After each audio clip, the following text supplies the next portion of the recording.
Écrire, c'est comme craquer une allumette au cœur de la nuit, au beau milieu d'un bois. La littérature ne sert pas à mieux voir, seulement à mesurer l'épaisseur de l'obscurité.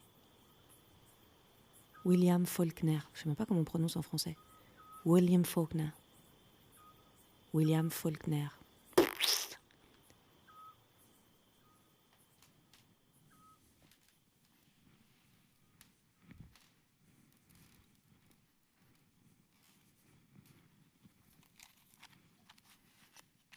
Merde. Attends. Ah si, oui.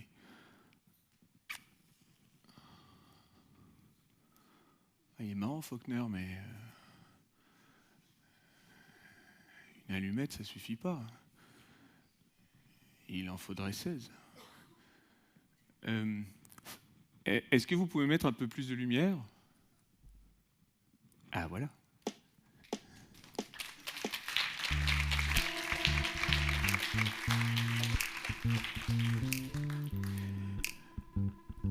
Bonsoir. Et bienvenue pour ce numéro exceptionnel de Bookmakers, les écrivains au travail, en public, à la Maison de la Poésie de Paris, à l'invitation du magazine Télérama, en clôture de sa journée consacrée à la radio sous toutes ses formes. Un numéro qui fera date, sans nul doute, dans l'histoire de la littérature francophone, puisque nous avons le plaisir de réunir ce soir les 16 premiers invités qui se sont succédés au micro de ce podcast depuis sa création sur Arte Radio en mars 2020. De nombreuses fictions circulent sur les circonstances qui présidèrent à la naissance de ce programme. La vérité, la voilà. J'étais seul, comme dans un roman noir. J'étais seul, épuisé, criblé de dettes, prêt à mettre mon saxophone au clou, lorgnant dans mon whisky pour y trouver quelques réconforts. Lorsque je fus abordé au comptoir d'un hôtel patibulaire à Brest, vers minuit 11, par deux grandes sauterelles surexcitées, deux réalisateurs d'Arte Radio, Arnaud Forest et Samuel Hirsch.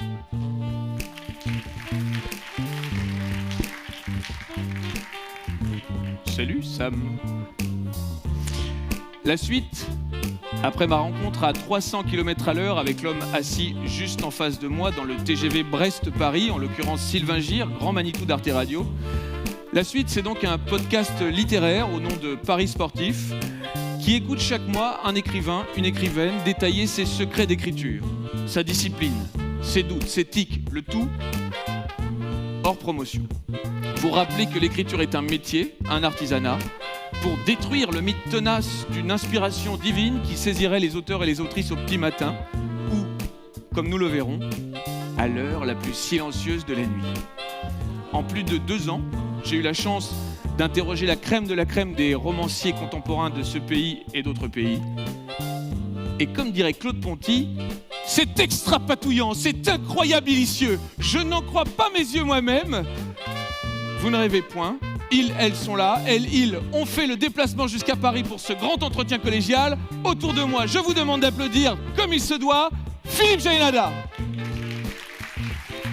Alice Zeniter, Delphine de Vigan, Tristan Garcia, Chloé Delhomme, Lola Lafont, Nicolas Mathieu, Marie Desplechin, Pierre Jourde, Sylvain Prudhomme, Alain Damasio, Hervé Letellier, Sophie Divry, Lydie Salveur et Bayon.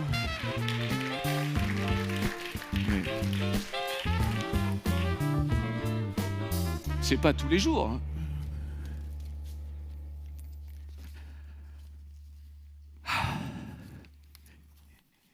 Eh bien, bonsoir à toutes et à tous. Bonjour Richard Gattet. Alors, oui, bonjour si vous préférez. Bonjour. Bonjour Richard. Bonjour Richard. Bonjour. Bonjour. Bonjour. Bonjour. Bonjour. Bonjour. Bonjour. Bonjour.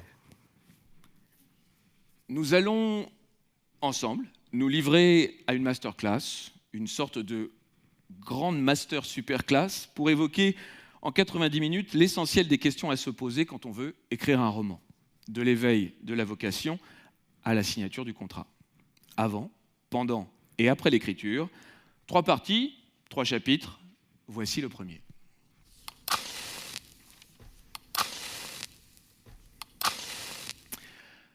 Chapitre 1, déclic et Minitel Rose. Comment l'écriture vient à l'auteur? Faut-il nécessairement pour cela grandir au milieu des bouquins? Commençons par vous, Marie Desplechin. Quelle a été votre première véritable rencontre avec la fiction? J'ai l'impression d'avoir un déclic de la fiction dans ma vie, de l'émerveillement de ça. Et j'étais déjà assez grande, je ne sais pas quel âge, je pouvais avoir 10, 12 ans, 13 ans. Et mon père se met à raconter l'histoire d'une fille très méchante qui s'appelle Adélaïde. C'était genre une gamine qui fait des tas de bêtises. Et il l'avait appelée l'insupportable Adélaïde. Voilà. Et c'était tellement bien. Et je lui dis, c'est vrai. Et il rigole et il me dit, mais non, je l'invente. Et là, je ne peux pas vous dire le choc que ça m'a fait. C'était inventé. Et c'était vraiment merveilleux. Et c'était comme magique, quoi. C'est comme voir la scène et derrière la scène en même temps. Daniela Ferrière, vous avez vécu une histoire un peu similaire et plus magique encore. L'action se passe à Petit Goâve, au sud de Port-au-Prince, sur votre île natale, Haïti, à la fin des années 50. Quand une de mes tantes faisait venir un magicien pour une fête, j'étais toujours impressionné, non pas par le fait que le magicien pouvait sortir une fleur ou un lapin du chapeau, mais par le fait que c'était un truc. C'est ça qui m'avait émerveillé. C'est la technique, c'est-à-dire, j'imaginais tout son apprentissage, tout le temps que cela a dû coûter pour qu'il puisse déformer la réalité, lui donner une couleur différente. Un lapin, ça se trouve dans la nature, il suffit d'aller dans un endroit acheter un lapin. Une fleur, c'est encore plus facile. Mais faire apparaître une fleur parce qu'on a triché, j'avais trouvé que c'était la chose la plus merveilleuse qui soit. Le déclic vient souvent de l'environnement familial. Plusieurs d'entre vous ici ont des parents professeurs. C'est votre cas, Chloé Delhomme. Votre mère était professeure de lettres en banlieue parisienne. C'est elle qui vous a appris à lire bien avant l'école. Elle attendait de vous, très tôt, des phrases correctes, sujet, verbe, complément, et vous reprenait quand vous vous trompiez. Elle vous a aussi transmis la lecture et l'écriture de manière assez astucieuse, grâce aux histoires enfantines de la comtesse de Ségur. Elle me lisait Les Malheurs de Sophie, et puis un beau jour, elle a arrêté au milieu d'une des nouvelles, en me disant « Là, je suis fatiguée, si tu veux dire la suite, débrouille-toi ». Et du coup, j'ai décrypté. Et puis surtout, c'est elle qui m'apprend à versifier. Le mercredi, je m'ennuie. Elle a des copies à corriger. Donc, elle me dit des trucs comme « Aujourd'hui, on va apprendre l'octosyllabe. Ça fait 8. Et hop, va donc dans ta chambre me faire un poème sur le soleil et tu reviendras quand tu auras fini. » Et donc, du coup, j'ai utilisé la langue comme un matériau ludique très tôt. Sophie Divry, votre mère est également prof de lettres. Est-ce que ça joue dans votre parcours? Non, vous m'aurez pas à ce jeu-là. Moi, les trucs, maman, papa, tout ça, ça m'intéresse pas. Je veux pas parler de mes parents, en fait. On a tellement l'habitude d'avoir des discours sur soi. Je viens de là, j'ai fait ça grâce à ça. Et je pourrais vous expliquer tout mon parcours de manière assez déterministe. Pour moi, tout ça, c'est trop égotique. Ok. D'autres écrivains, parmi celles et ceux qui sont ici, ont eu la révélation assez tardive. Philippe Jaénada, par exemple, jusqu'à vos 22 ans, vous n'aviez pas du tout l'intention d'écrire. Et puis, vous êtes devenue la première animatrice de Minitel Rose de France. Du monde. Ah oui, pardon, du monde. Quoi de France? Du monde, puisqu'il y avait le Minitel qu'en France. Je vous en prie, racontez-nous cette histoire. C'était les tout débuts du Minitel et mes grands-parents avaient ils avaient distribué, 500 Minitel en France à des familles test pour voir comment ils pourraient s'en servir. Et un jour, je vais passer Noël chez mes grands-parents, je vois une boîte marron, je dis qu'est-ce que c'est? Ils me disent on sait pas, on nous a donné ça, on ne sait pas ce que c'est. Et je l'ouvre, je vois un clavier, mais là maintenant ça paraît, moi quand j'en parle à mon fils, il éclate de rire, mais et je tape sur le clavier et il y a quelqu'un qui me répond, quoi. C'est-à-dire que c'était un truc extraterrestre, mais extraterrestre. C'était avant Internet, évidemment, avant. Personne connaissait encore bien le Minitel. Je vois une annonce dans un journal gratuit parisien. cherchons personne intéressée par le Minitel pour travailler. Et c'était en fait un travail d'animatrice. Donc je m'appelais Claire ou Sophie. C'était sur un 3615 Sexap, comme Sexapel ou Sexapil. Et donc je passais 8 heures par jour. J'avais Claire qui était un peu l'intello romantique, mais quand même, si on savait l'apprendre, bon, et voilà. Et Sophie qui était la chaudasse. J'avais mes 2 personnages et ça restait quand même assez soft. Hein. C'était les tout débuts. On n'avait pas besoin de grands trucs. J'écrivais au mec attends, je sors de ma douche, je mets ma culotte.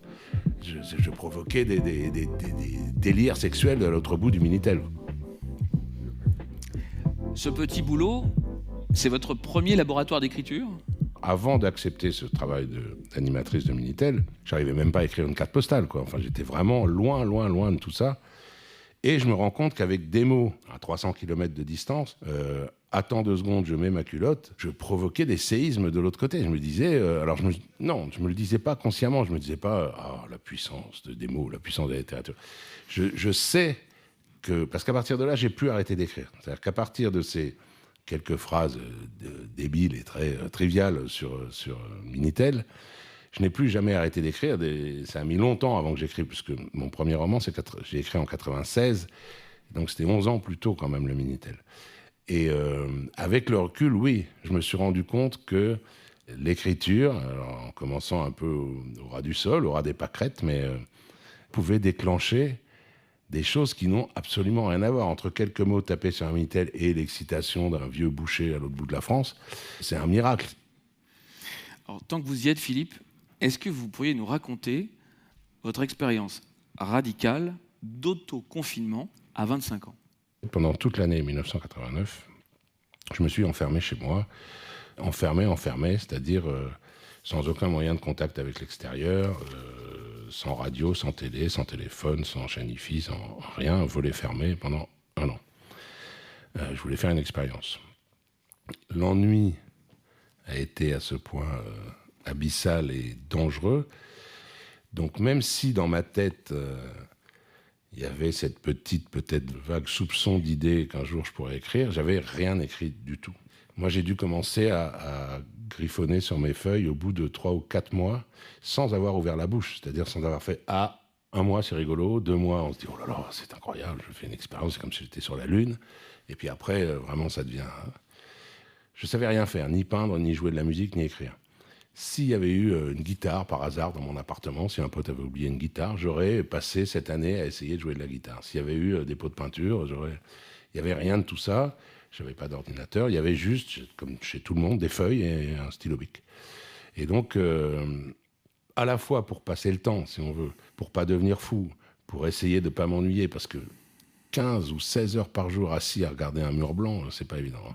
Et donc, pendant cette année, j'ai écrit plusieurs, comme ça, nouvelles, tout ce qui me passait par la tête, des choses qui ne ressemblent pas du tout à ce que j'écris maintenant. De la fiction, c'était principalement. Et ces nouvelles seront publiées quelques mois plus tard dans une revue mensuelle assez suivie à l'époque, nommée L'Autre Journal. Il s'écoulera néanmoins encore une petite dizaine d'années avant la sortie de votre premier roman, Le Chameau Sauvage. Mais parfois, cela prend beaucoup plus de temps. Je me tourne vers vous, Pierre Jourde. Pour vous, écrire est une drogue depuis l'adolescence, et vos premiers poèmes remontent à cette période. Hélas, pendant 23 ans, vous écrirez des nouvelles et au moins 5 romans qui seront refusés partout. Je crois que je suis l'écrivain le plus refusé en France. Éditeurs et lecteurs commencent à vous remarquer en tant que romancier l'année de vos 48 ans avec le très beau Pays perdu. Comment ne pas désespérer ? Comment muscler sa persévérance ? Déjà, il ne faut jamais, je crois, rester sur l'échec d'un roman. Il est refusé, j'en fais un autre. En tout cas, c'est ce que j'ai toujours fait. Hein. Ça a fini par arriver, du coup. Mais il ne faut pas se fixer sur un refus. Tout était orienté vers ça, donc tant pis, on continue. Lydie Salver, écrire, c'est quelque chose de gratuit pour vous aussi. Vous le faites pourquoi ? Par goût de la beauté. féroce besoin d'envol, pour utiliser la belle expression d'Artaud. Nous avons un féroce besoin d'envol. Et puis, à un moment donné, la bête prend une espèce d'existence propre, d'autonomie. Elle crée ses propres nécessités internes. C'est-à-dire, vous avez posé des choses, ces choses en entraînent d'autres, qui sont presque obligatoires dans votre imaginaire. Et puis ça continue comme ça, vous voyez la chose proliférer, et du coup, elle a sa nécessité. Quand les choses commencent à prendre leur poids, dans cette complexité, dans cette énorme machine qu'on conduit, comme on conduirait, vous savez, ces engins de travaux monstrueux, il y a une ivresse à faire ça. Vous dites, je suis aux commandes de ce machin, et je les ai toutes, les commandes. Et ça, c'est aussi une grande impression. Alors j'ai l'impression, moi, que Lydie Salver a quelque chose à ajouter. Je vais faire une autre citation. C'est Paul Valéry qui disait « Comment vivre sans le secours de ce qui n'existe pas ?» Sans le secours de la fiction, autrement dit. Comment vivre avec une réalité brutale, pragmatique, efficace, rentable. On meurt. On meurt.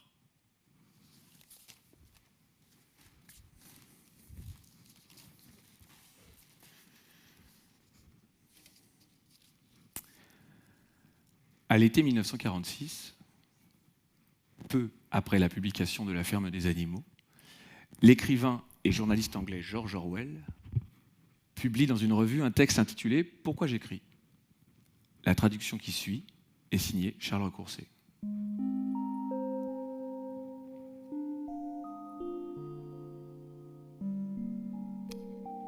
Je crois qu'il existe 4 raisons d'écrire. 1. L'égoïsme pur et simple. Le désir de paraître intelligent, de susciter des conversations, de laisser une trace, de se venger des adultes. 2. L'enthousiasme esthétique. La perception d'une beauté dans le monde extérieur, ou à l'inverse, dans les mots et leur juste agencement. Le plaisir découlant de l'effet produit par un son sur un autre, de la solidité d'une bonne prose ou du rythme d'une bonne histoire. Cette motivation esthétique est très faible chez nombre d'écrivains. 3. L'élan historique. Le désir de voir les choses telles qu'elles sont, de découvrir la vérité et de consigner les choses pour la postérité. 4. La visée politique. Le désir de pousser le monde, d'influencer les esprits pour un autre mode de société. Tous les écrivains sont vaniteux, égoïstes et paresseux. Écrire un livre est un combat épouvantable, éreintant, qui s'apparente à un long épisode maladif. Il faut être possédé par un démon qui ne peut être ni compris ni combattu. C'est le démon qui fait brailler les bébés en manque d'attention. Pourtant, on ne peut rien écrire de lisible si on ne lutte pas avec acharnement pour effacer sa propre personnalité. Une bonne prose est semblable au carreau d'une fenêtre. Au carreau d'une fenêtre. Au carreau d'une fenêtre. Bertrand Belin sort de ce corps.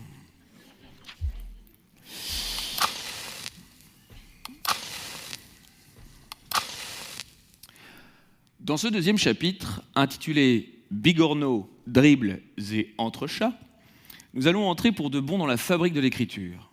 La question qui vient est vertigineuse.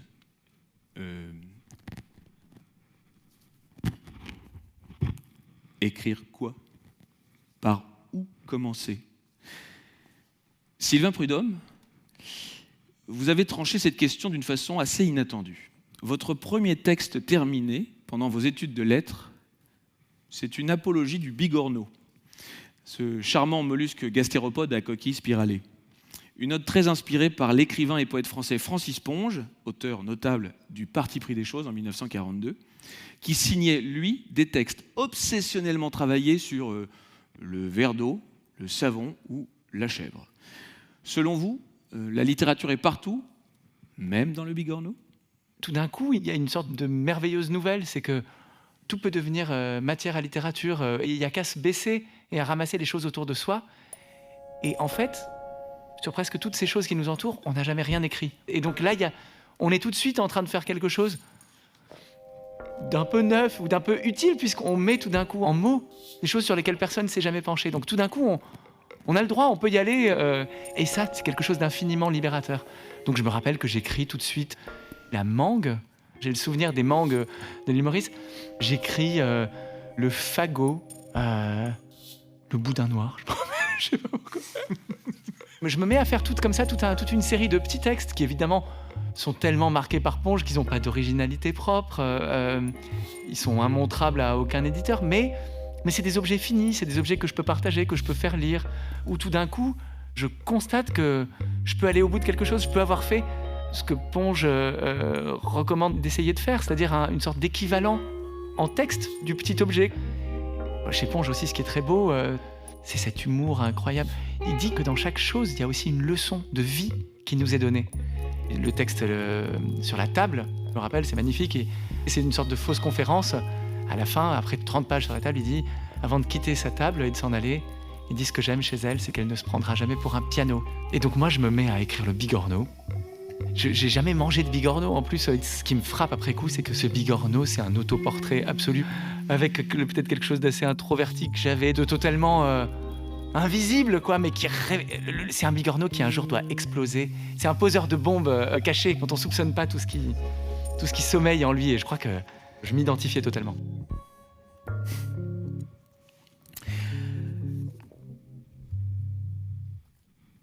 Tristan Garcia, en votre qualité de professeur de philosophie, pour lutter contre la tentation du narcissisme qui pousse nombre d'auteurs à ne parler que de leur nombril, vous racontez parfois une histoire à propos d'une autre bestiole, la chauve-souris. Une histoire qui agit comme un antidote à l'autofiction, ce genre contre lequel vous aviez à vos débuts la rage. Le problème, c'est quand la possibilité de l'autofiction est devenue quasiment l'essence de la littérature. Il y a un texte de philosophie assez célèbre qui s'appelle « What is it like to be a bat ?» Qu'est-ce que ça fait d'être une chauve-souris ? Je ne sais pas ce que c'est de voir comme une chauve-souris ou d'entendre, puisque la chauve-souris n'a pas accès à la même partie du spectre des ondes sonores. Je ne vois évidemment pas les mêmes couleurs, je n'entends pas la même chose. Donc qu'est-ce que ça veut dire faire l'expérience d'être une chauve-souris ? Je trouve que c'est une bonne question à poser à la littérature. C'est celle que je voulais poser avec mon deuxième livre, celui sur le singe. La question n'est pas seulement est-ce que la littérature peut permettre d'être un autre homme, mais d'être tout autre.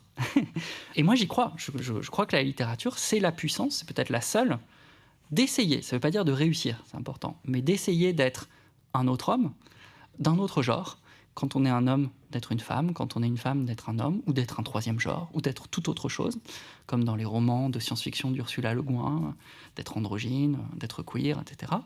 Celui qui va réussir à décrire un paysage, il devient le paysage. Il ne s'agit pas de rester extérieur à la forêt, il s'agit de devenir la forêt. Si on enlève cette puissance-là à la littérature, à ce moment-là, au fond, pour moi, elle devient une sorte de forme raffinée du développement de soi. Je reviens vers vous, Sylvain Prudhomme. L'exemple de votre premier roman publié, Les Matinées d'Hercule, est assez éloquent pour qui voudrait écrire à partir de rien, à partir de soi, mais sans pour autant parler de soi. Les Matinées d'Hercule, je le rappelle, c'est le monologue d'un narrateur un peu délirant qui tout simplement refuse de sortir de son lit.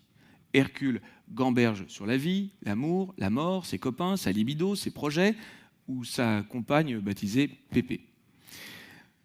Ce garçon est ingénieur, il fabrique des propulseurs, mais ne réussit pas à se propulser hors de son plumard, car il se considère, je cite, comme un bon à rien, une sangsue des marais, un concombre de rivière. Cette écriture-là, c'est le royaume de l'insouciance ? Il y a des textes que j'écris avec l'intention de les publier, d'essayer de les publier, parce qu'à ce moment-là, je n'ai pas d'éditeur, rien. Il y a des projets qui m'ont l'air sérieux, et ce texte-là, je crois que je l'écris à côté, vraiment dans le plaisir, dans quelque chose d'un bonheur chaque jour, de le continuer, de le reprendre, comme c'est un texte qui est tout entier fait d'associations d'idées. C'est des fragments comme ça, des paragraphes. On est dans les pensées d'un personnage qui sans cesse rebondit, va d'une pensée vers une autre, et se retrouve assez vite face à des questions beaucoup plus grosses et plus énormes que lui. Qu'est-ce qu'on fout là ? Qu'est-ce qu'on va devenir quand on sera mort ? comment être heureux, enfin, et donc il est constamment écrasé en fait par la masse de toutes ces choses. C'est aller chercher dans des zones de moi que j'avais pas du tout prévu d'explorer, des angoisses, des rêves, des fantasmes. Et à la fin, je me suis dit, en fait, parmi toutes les choses que j'ai écrites, c'est peut-être ça qui a le plus de vérité, parce que justement, c'est écrit dans l'insouciance. Une insouciance dont je serais incapable maintenant, parce que à l'époque, j'espérais même pas que ça soit publié. En fait, et donc on est dégagé totalement du regard des autres, totalement dégagé de la préoccupation que ça puisse être intéressant. Et je pense qu'en fait, c'est bon. Il faudrait toute la vie réussir à faire abstraction de ça, être sans cesse au plus près du désir d'écrire. Pour moi, il y a une sorte il y a un peu un paradis d'écriture là-dedans. Alors, mettons que, ça y est, les jeunes romanciers ou romancières qui nous écoutent, qui sont peut-être dans la salle, savent de quoi ils, elles, vont parler. Que faut-il, maintenant, concrètement, pour se lancer? Une feuille? Un crayon? Un ordinateur? De l'électricité? Des petits sandwichs? Quoi d'autre? Daniela Ferrière? On ne peut pas écrire un roman si on n'a pas une grande table où mettre les feuilles de papier et les feuillets déjà remplis. Si on n'a pas un minimum de 4 heures de silence, un roman, c'est une architecture. C'est un art bourgeois. C'est un art qui demande de l'espace, qui demande une nourriture particulière, légère, pas chère, mais qui demande une nourriture particulière, qui demande parfois un petit lit pour se reposer tout à côté. Et c'est un art du temps long. Un poème, on peut le faire rapidement, on peut le faire comme ça, au coin de la table. On peut le faire debout d'ailleurs. Donc pour avoir des romans comme Guerre et paix, pour avoir des romans comme ceux de Dostoïevski, il faut vivre dans des pays de grand hiver. Alors c'est justement lors d'un grand et rude hiver québécois que vous avez écrit votre célèbre premier roman, Comment faire l'amour avec un nègre sans se fatiguer, publié en 1985. 28 ans plus tard, en 2013, vous avez sorti un essai fort malicieux sur l'écriture, Journal d'un écrivain en pyjama, qui contient nombre de conseils très précis et très utiles. En voici un florilège, lu par une bien belle brochette de talent d'Arte Radio, naturellement enregistré en pyjama. La meilleure technique, c'est d'enlever le premier chapitre. Quand on ne répète jamais 2 fois le même mot, on a l'air de ces jardiniers qui chassent furieusement la moindre mauvaise herbe. Une digression est réussie quand le récit semble échapper, pour un heureux moment, à l'auteur. Il faut apprendre à salir une page. Enlevez un adjectif sur 2. Vous verrez mieux devant vous. Évitez aussi de toujours utiliser l'adjectif qui convient. Cela fait trop bon ton. Il n'y a pas pire qu'une forme sans surprise. Si 2 personnages se parlent, il vaut mieux que l'un d'entre eux bouge. On reconnaît un bon dialogue quand on sait qui parle avant de finir la phrase. On parle souvent pour dire ce qu'on ne peut plus garder pour soi. Évitez les dialogues trop brillants. On ne parle pas ainsi dans la vraie vie. Je me souviens de ma découverte du mot « ça ». Ça m'a pris du temps avant d'écrire ce petit mot. Je le trouvais vulgaire. Les dialogues les plus difficiles à faire sont ceux qui ont l'air banals, bien qu'ils se disent là des choses profondes. C'est bizarre. De moins en moins de gens disent qu'ils écrivent pour donner une voix à ceux qui sont sans voix. La formule est d'Aimé Césaire dans son cahier d'un retour au pays natal. Si vous avez un personnage plus brillant que les autres, donnez-lui un hobby manuel. Si on comprend ce que vous voulez dire sans métaphore, enlevez-la. C'est toujours préférable d'écrire dans une ville que vous n'aimez pas. Un écrivain travaille surtout quand il ne pense pas à ce qu'il est en train d'écrire. La maladresse est une force ivre qu'il ne faut pas chercher à contrôler par trop d'adresse. L'adresse s'apprend, mais avec le temps, on risque d'acquérir plus d'expérience, ce qui n'est pas une qualité. C'est toujours bien de travailler sur 2 textes à la fois. L'un majeur, l'autre mineur. Si vous écrivez en rêvant de faire de la politique, vous pouvez être sûr de ne réussir dans aucun des 2 domaines. Écoutez le lecteur qui cherche la petite bête. C'est peut-être mal écrit, c'est sûrement mal écrit, mais il y a moyen de retravailler pour chercher cette émotion bien enfouie dans cette boue. Ce sentiment de culpabilité que vous traînez depuis 3 jours parce que vous n'avez pas écrit une seule ligne sera l'étincelle qui fera repartir la machine. Il faut savoir s'arrêter avant la chute. Privilégier les fruits et les légumes. Miam, miam. Au rayon conseils pratiques, il y en a un très facile à retenir, popularisé par Stephen King et avant lui par Jack London, s'atteler à pondre 1000 mots par jour. Alors, c'est votre credo, Nicolas Mathieu, mais 1000 mots par jour, c'est chaud quand même. Des jours où je l'ai fait en 2 heures et puis parfois en 7, quoi. Cet effort-là de produire du texte, ça a un inconvénient, c'est que ça fait un peu tirer à la ligne. Mais que dans ce tirage à la ligne, il se passe des choses qui n'étaient pas prévues. Et que c'est peut-être les meilleurs morceaux du bouquin qui ont éclos à ces endroits-là, en fait. Vous voyez, le hasard, la nécessité, le plan, les impondérables, tout ça, ça concourt. Puis après, il y a le grand travail de tamis et de polissage, puis même de réorganisation, de reconstruction. Imaginez-vous, moi je pars sans plan vraiment défini, je pousse mon texte sur 400 pages. À la fin, il faut que je reprenne tout et que je réécrive tout de fond en comble, parce que ce qui arrive à la page 350, je l'ai pas téléphoné à la page 50 ni à la page 100. Vous avez une énorme mayonnaise et à la fin, il faut que ça ressemble au pont de Toncarville, que ça tienne la route, que ce soit solide, que ce soit une mécanique dont on pensera que tout était délibéré. Et un auteur, ce qui est très important au début, c'est qu'il trouve l'agencement qui va lui permettre à lui de produire du texte. Il faut qu'il découvre s'il a besoin d'être fatigué ou d'être en forme, s'il a besoin d'écrire le matin ou le soir. Il faut qu'il découvre le dispositif qui va favoriser le moment de l'écriture. Et ça peut prendre vachement de temps. C'est pas anodin de trouver ce maillage-là où votre corps va être capable de. Moi, je suis plutôt du matin, genre 8h, 13h. Il y a cette règle des 1000 mots. Quand je réécris, je me fixe d'autres contraintes. Par exemple, réécrire 5 pages par jour. Enfin, j'ai plein de ruses comme ça et qui me permettent d'écrire. Et puis, alors, il y a la gestion de la fatigue et de l'alcool aussi. À qui le dites-vous? Enfin, pardon, excusez-moi, poursuivez s'il vous plaît. Quand on écrit, il faut comme un athlète, il faut être en forme. C'est Roger Vaillant, vraiment formidable écrivain, et qui était fanatique de courses cyclistes, lui, et qui disait que l'écrivain doit trouver son point de forme. C'est-à-dire le lieu, comme l'athlète, où il est au maximum de ses possibilités, une espèce de point optimal. Il n'est pas trop nerveux, mais il n'est pas non plus fatigué.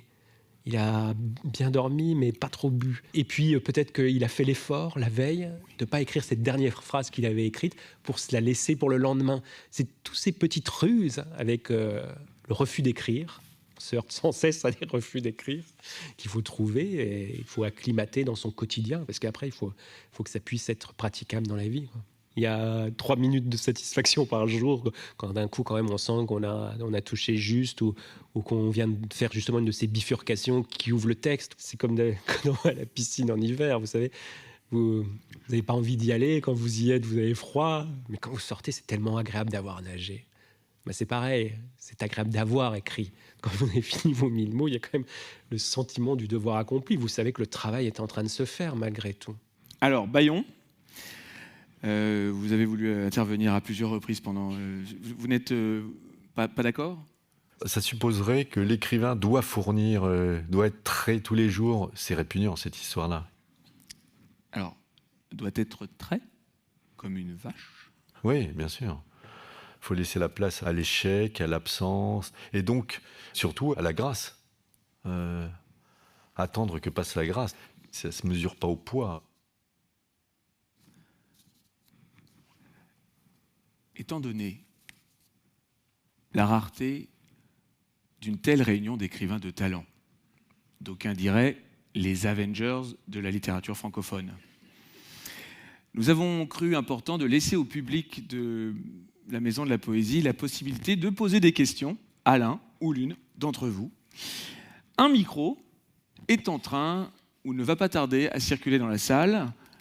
Alors, est-ce que quelqu'un a des questions? Comme vous vous en doutez, tout est possible, ils sont très ouverts. Mais nous ne pourrons prendre qu'un nombre limité de questions. Madame, bonsoir. Alors, je vous propose de... On vous amène un micro. C'est où? Oui, là, plutôt là. Bonsoir. Wow. Bonsoir. Alors, déjà, merci beaucoup de réunir tous ces écrivains et ces écrivaines en même moment. C'est assez ouf. Je ne pensais pas que ce soit possible. Enfin, merci. C'est eux, hein, c'est vraiment... Et ma question s'adresserait à Philippe Jaénada. Coucou. Bon, voilà. Dans le roman de La Petite Femelle, cette histoire de la jeune fille en école de médecine, je crois, qui tue à bout portant de 3 balles son copain dans les années 50, vous brassez beaucoup d'archives et c'est un travail monstrueux, donc je me demande comment vous faites. Ça, c'est pas la question. La question, c'est plutôt, dans ce roman, vous dites que vous faites appel à la méthode du tapir enragé. Qu'est-ce que ça veut dire? Philippe? C'est plus le tapir, c'est le castor, le monstrueux castor forcené, quoi, parce que c'est vraiment par couches successives. En fait, c'est une méthode que j'ai élaborée petit à petit au fil des livres et qui se perfectionne, j'espère, qui est donc toute simple. D'abord, je cherche et je réunis de la documentation qui se présente principalement sous 2 ou 3 formes. Les journaux d'époque, j'en ai des tripotés. Les archives, c'est-à-dire les dossiers d'instruction, les dossiers d'enquête criminelle, etc. Et éventuellement des livres qui ont pu être écrits déjà avant moi sur le sujet. Disons ces 3 choses-là. Je réunis tout, je lis tout. Ça peut me prendre, mon prochain roman, le dossier d'instruction fait 30 000 pages. 30 000. Hein. Wow. Des pages écrites en petit de machine à écrire. Donc ça peut prendre très longtemps de lire, mais j'ai besoin de tout ingérer, quoi. Donc ça me prend déjà beaucoup de temps. Ensuite, je me dis, maintenant, il faut que je m'en serve. Et là, ça, j'ai mis un peu de temps à établir ça, mais il n'y a qu'un seul moyen, qui est un moyen très pénible, parce que, pour vous donner une idée, disons que j'ai fait 5000 photos de déposition pendant l'enquête. Des gens, des témoins, etc. C'est des photos, je les regarde, je les lis, j'ai dans la tête. À un moment, je lis, le 12 avril 1952, quand elle est arrivée, elle avait une jupe rouge. Et je me dis, mais tiens, c'est bizarre, il m'a semblé lire il y a 3 mois qu'un autre témoin disait qu'elle avait une jupe bleue. C'est impossible à retrouver, c'est-à-dire qu'il faudrait que je relise tout, je ne peux pas. Et donc je me suis dit comment faire, etc. Et il n'y a qu'un seul moyen, c'est de tout recopier dans un traitement de texte. Pour tout recopier dans un traitement de texte, je ne peux pas le faire comme ça, c'est pas pratique. Donc là, j'ai mis au point une méthode, mais qui me prend des mois et des mois et des mois. Je lis tout à haute voix dans un dictaphone. Ça me prend 6 mois. À haute voix, je lis le 12 février 1952, elle comparait devant l'inspecteur bidule, elle dit elle avait une jupe rouge. J'ai des centaines d'heures de dictaphone. Ensuite, j'écoute mon dictaphone et je retape tout. Donc ça me permet déjà, c'est la 3e fois que je le lis ou que je l'entends. Donc ça permet moi d'assimiler, le livre se construit pendant ce temps dans ma tête. Et puis surtout, ça me permet, au bout des mois et des mois et des mois, d'avoir un fichier Word qui fait souvent plus de 1000 pages. Je tape dans la barre de recherche jupe et je vois que 3 ans avant, quelqu'un a dit que la jupe était bleue. Et voilà, une fois que j'ai ce fichier, je suis obligé de l'organiser, de le découper en thèmes, en périodes, en ce qu'on veut. Et ça me sert de base, c'est ma matière première. Et là, je mets au milieu de mon écran d'ordinateur mon fichier vierge sur lequel j'écris chapitre 1, etc.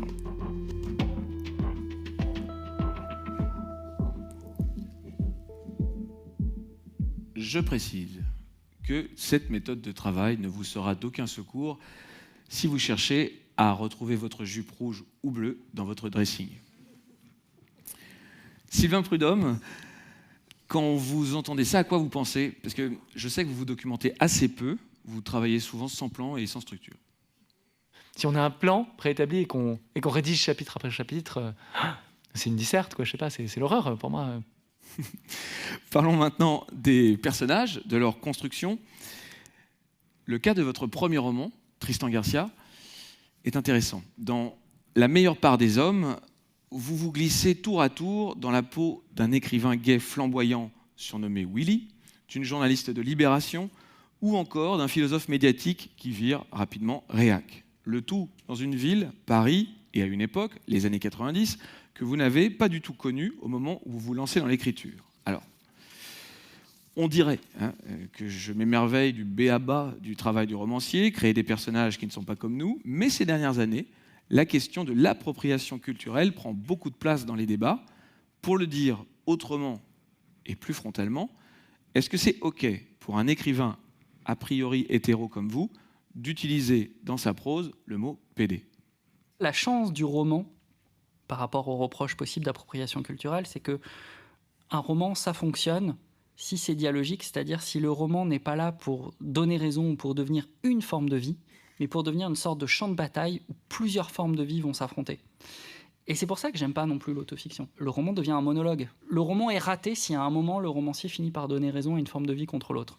Le roman est réussi si jusqu'au bout, le romancier parvient à laisser dans l'indécision le combat, la lutte entre plusieurs manières de vivre le monde, de parler, de croire, de baiser, etc. Et donc, pour moi, La meilleure part des hommes, c'est pas un roman d'appropriation de l'expérience homosexuelle, par exemple. C'est un champ de bataille où, entre autres, une forme de vie, ou plusieurs formes de vie gays, mais aussi une ou plusieurs formes de vie straight, s'affrontent entre ces pages sans que ce soit jamais résolu. Le problème se poserait si, par exemple, j'avais écrit le livre uniquement du point de vue de Willy, si j'avais essayé de me glisser dans sa peau et de produire, par exemple, une sorte de fausse autofiction, d'autofiction caméléon, où je ferais semblant d'être Willy. Là, le problème de l'appropriation pourrait se poser, parce que je ferais semblant d'entrer dans son corps, dans son expérience. Mais à partir du moment où on essaye de restituer le champ de bataille, où sa manière de vivre, et c'est un des combattants sur ce champ de bataille, évidemment qu'il faut dire PD, par exemple. Je vais passer par un exemple de lecteur pour essayer de mettre au clair ce que je crois juste sur cette question. Récemment, j'ai relu presque tous les livres d'Elroy.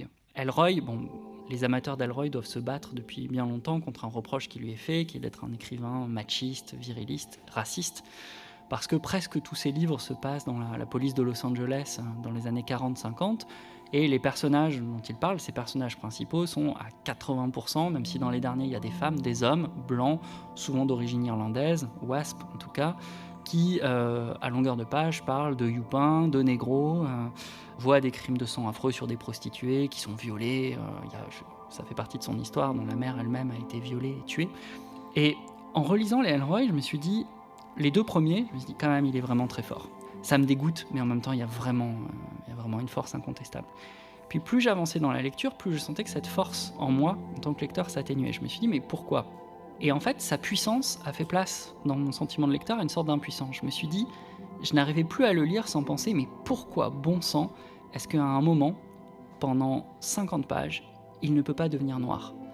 Pourquoi est-ce qu'à un moment, pendant 50 pages, il ne devient pas cette femme, désignée essentiellement par ses fesses, ses seins, sa chevelure ondoyante et sa bouche qui semble appeler un acte sexuel, etc.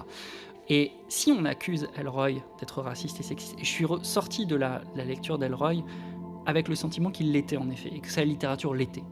Ce qui ne veut pas dire, à mon sens, qu'il doit être interdit ni rien, mais ce qui m'a rendu triste pour lui, c'est pas à cause de sa puissance à faire dire à ses personnages négros, youpins, sale traînée, sale pute, etc. C'est à son impuissance à devenir la sale pute, à devenir la traînée, à devenir le youpin, à devenir le négro. Il n'y arrive pas. Sa capacité à devenir 1000 personnages masculins, tous sexistes, tous violeurs en puissance ou ayant des fantasmes de viol qui vont les conduire à aller tabasser celui qui a vraiment violé la fille, etc.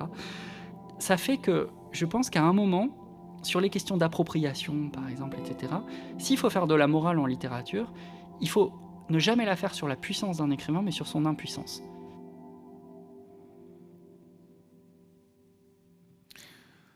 La puissance d'un texte peut aussi naître sous la contrainte.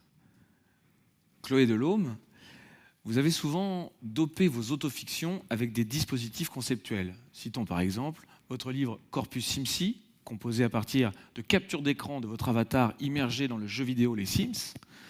Pour votre livre intitulé « Certainement pas », situé dans un hôpital psychiatrique, vous adoptiez la structure du Cluedo, et pour « J'habite dans la télévision », vous êtes resté 22 mois devant la télé, du lever au coucher, ingurgitant le maximum de publicité et de programmes de télé-réalité pour ramener, je cite, des infos du réel et une vraie mutation, 2 kystes à l'œil, 7 kilos supplémentaires et, la formule est encore de vous, plus de pensée propre.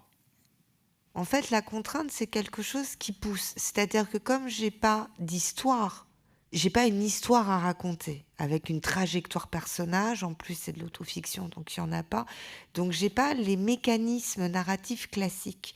Du coup, pour faire jaillir le texte, il faut trouver d'autres astuces. Et la contrainte, c'est plutôt bien, et surtout c'est ludique.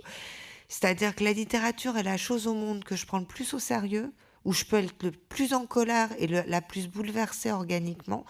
Et en même temps, dans l'approche du geste, si c'est pas ludique, bah ça m'intéresse pas.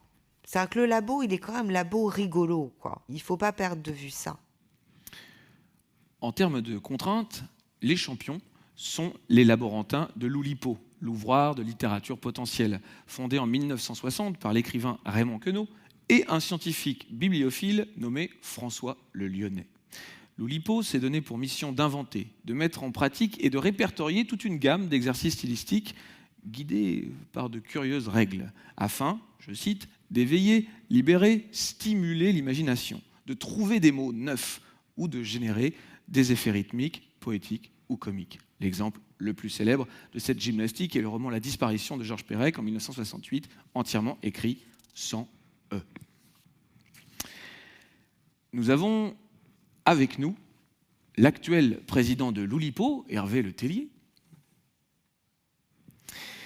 Pour décrire, Hervé, l'intérêt de la littérature sous contrainte, vous utilisez parfois la métaphore habile du tuyau d'arrosage, une métaphore assez cool.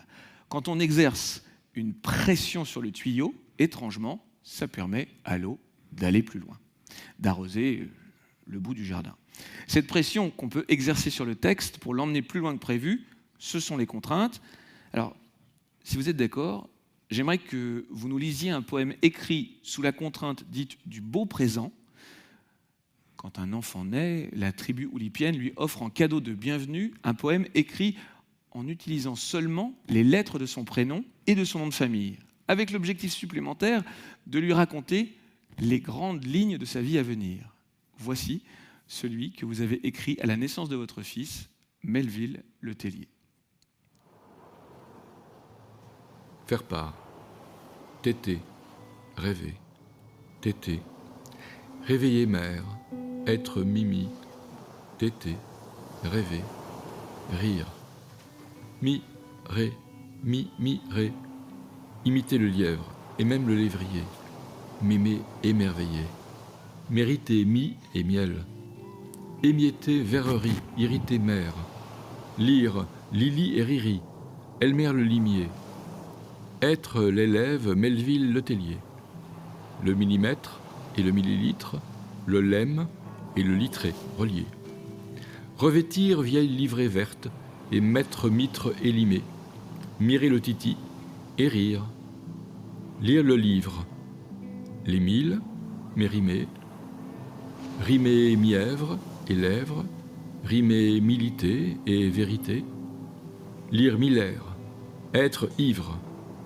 éviter télé et RER, le métier tirelire, éviter le rire irréel, éviter le rite irréel et telle vieillerie, lire Melville, les lire elle, l'être, l'être réitéré, être il et elle, mettre l'étrier et errer, terre et mer, île et rive, vivre, rêver, veiller et lire Melville, veiller et relire Melville, trêve, vieillir, rêver, le lit, vieillir, le tertre et le lierre, vie illimitée, et rire, rire. Merci. Venons-en à la sempiternelle et parfois écrasante question du style. Jusqu'où tordre la langue pour imposer sa griffe? Est-ce rendrait service au roman, à ses personnages et in fine au lecteur, que d'être reconnaissable à tous les coins de phrases? Lola Lafont, je crois que pour le bien de votre roman « La petite communiste qui ne souriait jamais », consacré à la gymnaste roumaine Nadia Comaneci, vous avez appris à renoncer aux fioritures.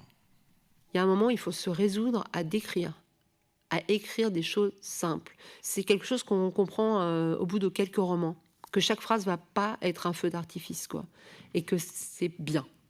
Mon éditrice me disait toujours, ne fatiguez pas le lecteur de façon prétentieuse.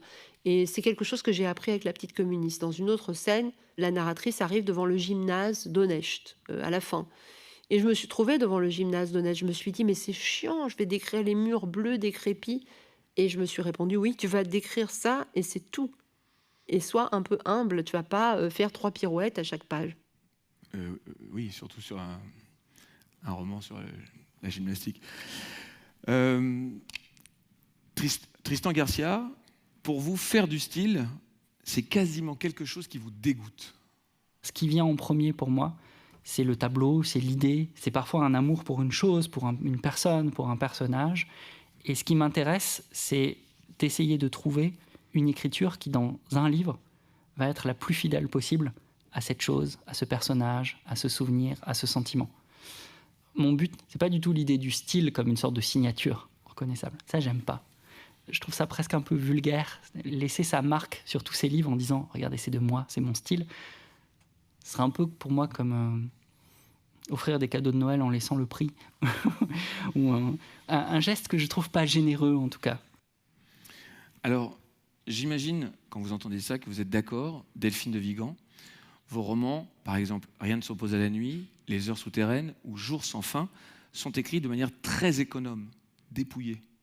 Souvent, en faisant peu, en disant peu, si on choisit vraiment bien ces mots, si le mot est juste, en réalité, il sera 10 fois plus fort et 10 fois plus percutant que s'il est enfoui parmi 18 adjectifs et 12 adverbes. En tout cas, je ne sais pas faire ça. Peut-être que certains auteurs, et tant mieux pour eux, et pour certains je les admire, savent faire ça, c'est-à-dire savent malgré tout, dans cette profusion, parviennent à faire passer quelque chose de l'émotion, à incarner des personnages, etc.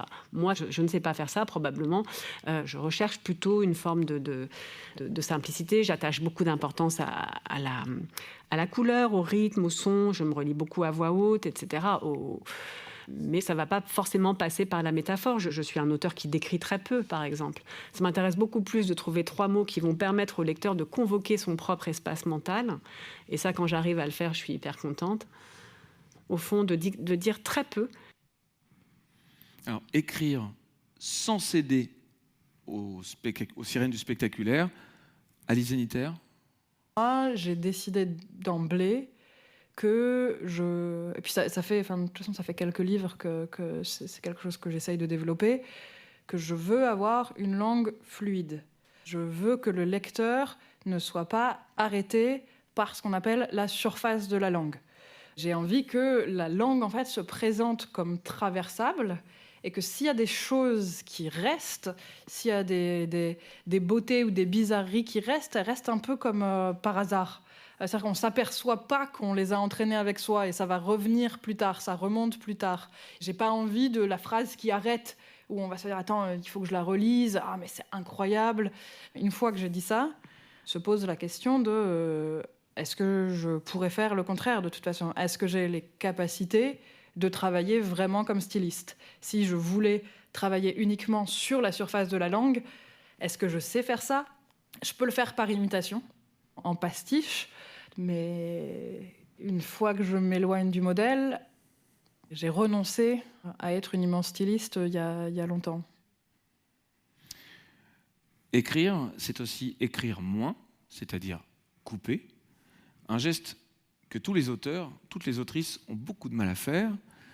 Alors, c'est quelque chose que vous avez appris, Sophie Divry, lors de vos études de journalisme ? Tu prends ta phrase et t'enlèves tous les mots qui servent à rien. Et ça, c'est vrai que c'était vraiment une école d'écriture. Apprendre à couper. Et on m'appelle Madame Ciseaux, je coupe. Chaque fois, je voudrais faire des bouquins qui font 400 pages, et puis j'en finis. Là, le dernier, c'est terrifiant. Et j'ai mis 1 an et demi à écrire 40 pages, quoi. Je préfère ne pas me payer de mots. Voilà. Je suis plutôt dans densifier la phrase, densifier les émotions. Et quand on enlève, et quand ça marche quand même, c'est une vraie école d'écriture, et surtout des adjectifs. Des adjectifs, souvent, ça ne sert à rien, on en met 3. Alors, ce qui est insupportable, il y a plein de mauvais écrivains qui font ça, ils mettent 3 adjectifs de suite. Il était calme, paisible, doux. Et non, dans paisible, il y a écrit doux et calme. C'est contenu dans le mot, en fait. Ça, Flaubert le savait très bien. C'est pour ça que c'est écrasant. On peut aussi choisir d'affirmer sa personnalité via quelques fantaisies de narration. Philippe Jaénada, pas la peine de se mentir, vous êtes un styliste forcené, le Zidane de la parenthèse, parfois enchâssé dans d'autres parenthèses. Mais comme si ça ne suffisait pas, vous poussez le bouchon en multipliant les digressions, notamment pour vos énormes enquêtes criminelles comme Sulac ou La Petite Femelle. Pauline Dubuisson a une vie courte, sombre, douloureuse, triste. Il n'y a pas le moindre éclat dans sa vie. Ce n'est que du malheur, de la souffrance, de la guerre, du sang, des morts, de l'injustice. Enfin bon, j'ai pas envie de raconter ça. Pour moi, d'abord, j'ai pas envie de passer 2 ans à raconter quelque chose de si noir et gluant. Et pour le lecteur. Donc, il faut que je trouve un moyen de faire passer cette chose qui, moi, m'intéresse, me passionne et me remue, me secoue, d'une manière qui puisse être reçue par le lecteur. Si je raconte tel quel la vie de Pauline Dubuisson, personne ne lit 700 pages de cette vie-là. Et donc, il y a un exemple que je prends souvent, c'est ma mère qui aime bien mes livres, c'est tout à fait objectif, je pense, me dit « Ah, j'aime bien quand tu racontes... Enfin, elle n'aime pas trop en général, parce que dans le fond, parce que ça parle toujours de cuite ou de machin comme ça, mais elle dit « Oh, qu'est-ce que je rigole avec tes petites histoires !» Et elle dit « Mon fils, c'est comme un 4x4. » Tu vois, elle fait de la pâtisserie, ma mère, alors elle dit... Tu vois, un 4x4, c'est bon, hein, mais c'est un peu costaud, c'est un peu rustique, le 4x4, c'est dur à digérer. Elle dit, si tu mets dans le 4x4 des petits morceaux de pommes cuites ou de poires cuites, ça reste un 4x4, c'est de la même pâte, etc., mais ça passe beaucoup mieux. Et elle me dit, toi, tes petites histoires, c'est des petits morceaux de pommes ou de poires cuites. Pour aider à digérer, il y a un autre ingrédient essentiel, l'humour, même quand on écrit un livre à propos de sa propre tragédie familiale. N'est-ce pas, Chloé Delhomme ? L'humour, c'est pour désamorcer, c'est-à-dire que de toute façon, déjà, je fais plutôt des blagues sordides toute la journée dans la vraie vie. Les 3/4 de mes bouquins, je raconte des trucs super durs et super glauques dedans, donc il faut bien compenser par des blagues. Et puis, on sait bien Chris Marker, l'humour noir, la politesse du désespoir, tout ça. Et ça, c'est très important, parce que sinon, on est dans du sordide pur. C'est-à-dire que le sordide, il faut le rehausser en faisant de l'esthétique, mais c'est pas toujours suffisant, sinon c'est juste grandiloquent. Donc, il faut les blagues. Donc, normalement, c'est un peu l'équilibre dans les tubes à essai. Je me retourne encore une fois vers vous, Philippe Jaénada. En coulisses, juste avant le début de la rencontre, vous étiez en train de lire un roman qui vous a énervé dès la première page, en utilisant une formule toute faite, c'est la goutte d'eau qui fait déborder le vase. Ça vous a rendu complètement maboule. Il m'arrive évidemment dans la vie de tous les jours, très souvent quand on parle, mais même quand j'écris parfois si je ne fais pas attention, d'employer une expression toute faite. C'est la goutte qui fait déborder le vase. Je me rends compte évidemment que je viens d'écrire ça, je me dis c'est pas moi. Je trouve que le premier mec ou la première femme qui a écrit c'est la goutte qui fait déborder le vase, c'est génial. C'est le mec, il a eu exactement l'image qu'il fallait. Là, la deuxième phrase du livre que j'ai lu, là, qui commençait par ça, c'était « Pourtant, cette fille était son rayon de soleil ». En 2 phrases, alors, il y a tout ce qu'il faut. Et voilà, pareil, je pourrais écrire « j'aime beaucoup voir ma sœur, c'est mon rayon de soleil ». Là, tout de suite, je me dis « Mais non, je n'ai pas le droit de faire ça, je vole à quelqu'un d'autre ». Le seul intérêt d'écrire un livre ou de faire n'importe quelle création artistique, c'est de le faire à sa manière, à soi. C'est-à-dire, sinon, c'est de l'industrie, c'est je sais pas, ou alors c'est autre chose. J'ai rien contre les livres qui sont purement commerciaux, mais c'est pas la même chose. Moi, j'ai la vanité, peut-être, de vouloir raconter une histoire avec ma voix. Donc, si j'emprunte 5 mots, c'est la goutte qui fait déborder le vase, ou 6 mots, je sais pas, à quelqu'un d'autre, c'est pas moi. C'est-à-dire, vraiment, n'importe qui d'autre aurait pu l'écrire. Alors, c'est peut-être par vanité, j'en sais rien. Et puis, moi, c'est quelque chose qui me heurte quand je lis. Enfin, vraiment, ça m'énerve. J'ai envie de téléphoner à l'auteur et de lui dire « T'aurais pas pu chercher 10 secondes une autre manière de dire ça ?» Alors oui, j'ai oublié de vous dire qu'une hotline a été ouverte en direct pour nos auditeurs et auditrices qui n'ont pas pu faire le déplacement jusqu'à la Maison de la Poésie de Paris, malgré l'attrait de ce casting 16 étoiles. Nous allons prendre le premier appel. Bonsoir. Bonsoir. Comment vous appelez-vous? Jack. Bonsoir Jack. D'où nous appelez-vous? D'un hôtel. D'un hôtel un peu perdu dans les montagnes du Colorado. Il neige là. On est un peu coupé du monde. Ok, les États-Unis, classe. Quelle est votre question, Jack? Bon, déjà, je suis écrivain moi aussi, et j'ai beaucoup de peine à me mettre au boulot en ce moment, ce qui commence à inquiéter ma femme. Alors, j'aimerais savoir quelle est la discipline de vos invités.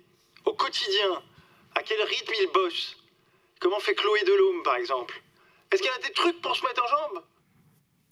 Chloé? Comme d'hab, en fait. 1 ou 2 pages de Racine ou de Rimbaud pour la mise en jambe et le nettoyage du parasitage extérieur. Et après, hop, l'ordinateur jusqu'à épuisement. Ça a toujours été ma façon de faire. Je suis du soir, moi. Couché vers 5-6 heures, donc 21h30, 22, 6h du mat'. C'est solitaire beaucoup, c'est sans trop de parasitage. J'attends de plus en pouvoir. C'est-à-dire qu'il y a une vraie jouissance de la nuit d'écriture qui ressemble à l'épuisement des sportifs. Quand ils ont fini leur tour de marathon ou qu'ils ont gravi la colline ou la montagne. Il y a une sorte d'ivresse des cimes aussi un petit peu dans l'écriture. On arrive à une forme de transe. Je me souviens entre autres sur Corpus Simsi, qui est un livre avec les Sims. Je faisais des séances de travail de 72 heures, je dormais 16 heures et je refaisais 72 heures sans dormir. J'avais une capacité de travail parce que j'avais pas besoin de beaucoup de sommeil à l'époque qui était bien plus importante que maintenant. Jack, est-ce que la réponse de Chloé vous convient?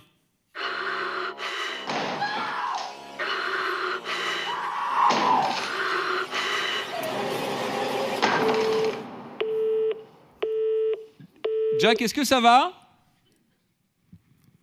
Goodbye, Jack. Prenez soin de vous. Alain Damasio, je suis inquiet. On ne vous a guère entendu depuis le début de cette conversation. Alors, lorsque Chloé Delhomme parle de performance sportive, ça doit réveiller chez vous le souvenir des 3 ans d'écriture ascétique qui furent nécessaires à l'élaboration de votre best-seller, La Horde du Contrevent. Ça se passe, ces séances d'écriture, en Corse. Vous y avez vécu en pure solitude 20 jours par mois dans une baraque au milieu du maquis, à 1,5 km d'un village de 30 habitants, avec la nuit plein de bruits d'animaux. Je mets en place cette technique absolument dingue de rester 15 à 20 jours par mois complètement seul et revenir 10 jours en gros par mois à Paris, avoir une vie sociale pour laquelle j'écris pas du tout, où je me ressource. Mais j'avais des sessions de 2 à 3 semaines d'affilée de solitude pure. Je sais pas comment j'ai fait. Enfin, aujourd'hui, ça me paraît absolument surhumain, surnaturel. J'y suis retourné à la fin des Furtifs. J'ai passé 3 semaines dans les mêmes conditions dans lesquelles j'avais écrit La Horde. Et quand j'ai fait ça, j'ai pas compris. Je me suis dit, comment j'ai fait? C'est une telle puissance ascétique qu'il faut développer. C'est tellement barjot. Je sais pas dans quel métal j'étais fait. Mais je l'ai fait. Et je l'ai fait sur un mode qui correspondait à 9 mois par an. Et donc j'avais extrêmement peu de contact social. Je voyais le postier, et encore évidemment pas du tout tous les jours. Puis je n'ai pas voulu développer quoi que ce soit. J'ai voulu rester dans cette solitude, rester concentré. Donc c'est un livre qui restera exceptionnel et dont le niveau d'intensité immersive pourra jamais être atteint à nouveau, je pense, pour moi. Faut pas avoir d'amoureuse, faut pas avoir d'enfant, faut être dans une espèce de puissance intérieure incroyable. C'est un livre extrêmement nietzschéen. Je connais personne autour de moi, dans aucun des écrivains que je connais, qui a fait ça. Voilà. 3 sessions de 9 mois à 15-20 jours par mois de solitude intense, c'est exceptionnel.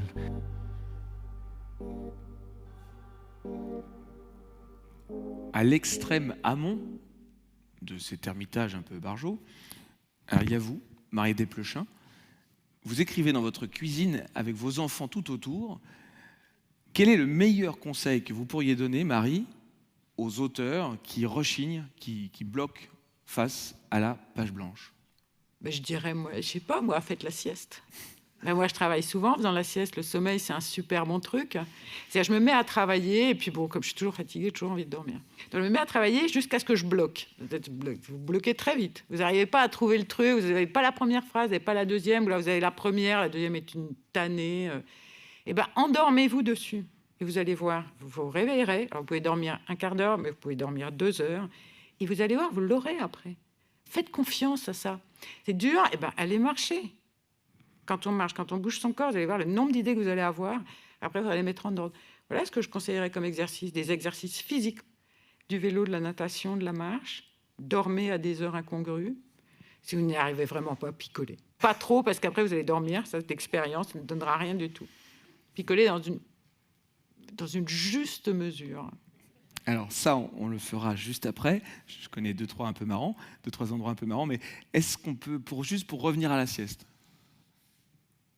C'est super important de rêvasser pour écrire, parce qu'en fait, le livre, il se fait quand vous rêvassez. Et ça, c'est délicieux. C'est les moments où je suis chez moi, c'est les moments où je m'endors, c'est les moments où je retourne à mes souvenirs ou à mes rêveries. J'adore ça, moi, c'est mon paradis, quoi. C'est mon jardin.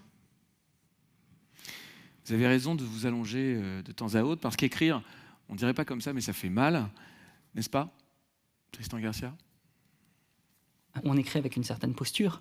On écrit en se bloquant le dos, on écrit... Et je trouve ça très beau de penser à son corps dans l'acte d'écriture. On l'oublie en général. On a beau essayer de se souvenir de son assise, d'essayer de faire attention à rester droit. C'est quand même un exercice presque de transe où, pendant quelques heures, quand on écrit, le corps est très peu présent. Restons sur le corps. Lola Lafont, vous avez pratiqué la danse, classique, moderne jazz, contemporaine, avec assiduité de l'enfance jusqu'à un bac option danse. Vous vous destiniez à ce métier, mais votre corps a fini par craquer, tendinite à répétition, claquage. Pour vous, je cite, dans la danse comme dans la littérature, ça ne va pas quand on voit trop l'effort. S'il y a quelque chose que j'ai gardé de la danse, c'est l'obsession que ça ne se voit pas, l'effort. C'est-à-dire que quand même la danse, c'est sourire tout le temps. Hein. On ne doit pas vous voir respirer. On apprend à respirer par les côtes, pas ventrale, pour pas que ça se voit trop. Et donc, j'ai une aversion pour les romans qui exhibent l'effort d'écriture. Ça vous hurle à la figure, regardez comme c'est bien écrit. C'est vraiment quelque chose pour moi qui procède de l'obscénité littéraire. Je réalise que ce que j'ai appris avec des très grands maîtres de ballet, je parle vraiment de gens qui étaient extrêmement pointus dans leur enseignement et dans les images qu'ils utilisaient, c'est quelque chose qui est une étude de l'écriture. Parce que la danse, c'est écrire l'espace quand même, hein, c'est quand même une écriture, et il n'y a pas de fin au mouvement. C'est-à-dire que, contrairement à ce qu'on imagine, il n'y a pas l'addition d'un mouvement plus un mouvement plus un mouvement. Le début d'un mouvement est toujours la fin d'un autre, etc. Et il faut toujours tendre entre là où on va et là d'où on vient. C'est ça un grand danseur aussi. Et je crois que l'écriture, c'est ça aussi. Pour moi, il ne faut pas qu'il y ait un arrêt qui ne soit pas désiré. C'est-à-dire l'arrêt, c'est pas le point. Je parle pas du point, mais je parle de si vous travaillez une phrase et que on parle de fluidité, je trouve ça un peu limité pour dire ce qu'il faut. Il faut que ça déroule. Il faut qu'on sente chacun des angles des mots quand ils sont sur le sol. C'est-à-dire, oui, fluide, mais pas que. Il faut aussi que ça brinque-balle quand il faut que ça brinque-balle. Donc, il y a tellement de rythmes possibles. Et pour décrire la danse, il n'y a pas que la fluidité. Il faut aussi parfois que ça allaite, que ça soit oppressant, parce que parfois, il y a le souffle du danseur qui manque, etc. C'est Nureyev qui, à la fin de sa vie... Oui, Bayon, sur la danse ? Il avait besoin de 4 heures pour simplement dégourdir son corps rompu de partout, mais évidemment, au bout de 4 heures, il retrouvait quelque chose de l'agilité de ses muscles, de ses membres. Alors, ces métaphores sportives vous sont familières, Alain Damasio. Vous avez été un enfant très joueur, footeux, milieu défensif, tendance Rottweiler, qui tacle pour récupérer les ballons. Vous dites d'ailleurs que la pratique assidue du football avec votre père comme entraîneur vous a appris le sens de l'épreuve et du jugement final, qui apparaîtra très souvent dans vos livres par la suite. Alors pour vous, un grand écrivain, c'est d'abord un bon dribbleur, le roi de la feinte ? Quand tu vois une conduite de balle, quand tu vois un joueur comme Léo Messi, que moi j'adore, que je suis toutes les semaines, et que c'est quelqu'un qui m'apprend énormément de choses rien qu'à le voir jouer, quoi, et qui m'apprend presque à écrire, quand il reçoit le ballon et qu'il a tout un ensemble de défenseurs face à lui, etc., souvent ils sont 2, 3, il va partir et tu sais absolument pas ce qu'il va faire. Effectivement, les grands prosateurs sont des dribbleurs. Moi, par exemple, quelqu'un que j'aime énormément en littérature contemporaine, qui s'appelle Léo Henry, qui est un auteur de fantastique, de science-fiction, mais aussi littérature générale. Léo, il y a cette magie qui fait que quand tu démarres sa phrase, tu sais pas où il va t'amener, tu sais pas sur quel appui il va... Et c'est souvent des très petits appuis, c'est-à-dire que sur les très très bons écrivains, pour moi, les appuis sont très courts, comme chez Léo Messi, quoi. C'est-à-dire qu'il faut pas que tu attendes 10 mots avant que tout d'un coup la phrase prenne une inflexion. C'est souvent au bout du 2e ou 3e appui que déjà ça tourne, quoi. Et sur les très très grands comme Mallarmé quand il écrit en prose, ou comme Novarina, les changements d'appui ont lieu quasiment à chaque mot, quoi. C'est génial d'analyser ça, c'est quand tu lis de la Méline-Nothomb ou du Marc Lévy ou des littératures qui pour moi sont extrêmement faciles à écrire. J'entame à peine le début de la phrase que je peux presque inventer la fin. Je sais exactement comment la phrase va tourner, surtout sur un Méline-Nothomb, généralement la phrase est toujours découpée en 2 morceaux, sur des phrases de 10 mots, quoi, où tu as un tout petit morceau d'entame, ensuite bifurcation sur la principale, et c'est terminé. Donc tu as un système d'inflexion où tu n'as qu'un angle. Peut-être que son histoire est intéressante, peut-être que ce qu'elle raconte est riche, j'en sais rien, je peux pas juger, je n'ai pas lu le livre. Mais par contre, je peux dire que stylistiquement, il se passe strictement rien. Elle n'a pas réussi à dribbler votre attention. Elle dribble rien du tout. Si elle était joueuse de foot, c'est un mauvais défenseur central qui, dès qu'il tente de dribbler, se fait piquer le ballon parce qu'on devine parfaitement ce qu'il va faire. C'est ce qui s'appelle un tacle. Alors, ça me rappelle cette formule que vous utilisez souvent, Nicolas Mathieu. La littérature sert à rendre les coups. Vous m'avez dit ça quand je vous interrogeais sur cette scène très belle et assez dure de votre premier roman, Aux animaux la guerre, avec ce délégué syndical qui doit s'occuper de sa mère malade qui perd les pédales. L'emploi de certains mots n'est pas anodin. Par exemple, la merde collée à son corps âgé. Quand on écrit ça, évidemment, on sait que ça va produire des effets. Là, on est vraiment dans ma recherche de réalité. C'est-à-dire que ça va être le plus près possible de quelque chose de la vie qui doit être dit. Il y a une nécessité à produire ces effets-là. Ça n'est pas du sensationnalisme, justement. Parce que ça dit, et par la manière dont ça le dit, ça rend témoignage du monde, et c'est indispensable. C'est indispensable, pourquoi ? Parce que c'est insupportable. Et qu'en l'écrivant, on a peut-être l'espoir de rendre la chose un peu praticable. C'est-à-dire que cette idée de passage du temps, de ce que le temps fait au corps des gens qu'on aime, des indignités auxquelles on en est réduit, de la mort qui est au bout. Moi, j'ai le sentiment constant que la vie est au-dessus de mes forces. C'est pas du cinéma, moi je l'éprouve très profondément comme ça. On en prend plein la gueule et la littérature est une des manières de rendre les coups. Quelles sont les autres responsabilités de l'écrivain, Chloé Delhomme ? Écrivain, on a plusieurs responsabilités. On a à maintenir les mots anciens qui ne soient pas perdus, parce que sinon, sans nous, ça tombe et c'est terrible. Et on a aussi la responsabilité du néologisme, qui est nécessaire pour montrer que la langue est vivante, et j'en fais un peu moins avec le temps. C'est-à-dire que moi, les écrivains qui racontent juste des histoires sans faire preuve de préoccupation esthétique et de ce que creusait la tête au niveau linguistique, ça m'intéresse, mais carrément pas, quoi. Est-ce que vous pensez à quelqu'un ? Non, je donnerai pas de nom. La question que vous vous posez toutes et tous, chers spectatrices, combien de temps va encore durer cette interview imaginaire alors que nous pourrions être en train de nous amuser pour de vrai dans un karaoké clandestin ? Cette interrogation bien légitime m'amène à poser à mes invités la question suivante. Quand peut-on dire qu'un roman est réellement fini ? Tristan ? Alors ça, c'est un vrai problème qui se rapproche un peu du problème et de la hantise du peintre. Ma mère peint. Et je me souviens, dès l'enfance, il y a un geste chez elle qui, pour moi, la résume presque, dans laquelle je la vois tout entière. C'est le geste de recul qu'elle fait après, pendant plusieurs heures, s'être plongée dans son dessin. Elle a un geste de recul typique. Elle accroche avec des petites pinces le dessin ou la peinture sur une planche en bois qu'elle redresse. Et elle fait ces quelques gestes de recul pour sortir de son ouvrage et pour soudain le voir. Et c'est à ce moment-là qu'elle détermine si c'est fini ou pas. Évidemment, ça peut être infini. Je me souviens de l'histoire, par exemple, assez célèbre de deux gars à qui on interdisait d'aller chez des personnes qui possédaient certaines de ces toiles, parce qu'ils venaient toujours les poches remplies de peinture et avec des pinceaux. Et dès que les propriétaires du tableau tournaient le dos, il se rapprochait, il ajoutait une petite touche. Et il fallait l'arracher à son tableau pour l'empêcher de poursuivre son œuvre, évidemment sans fin.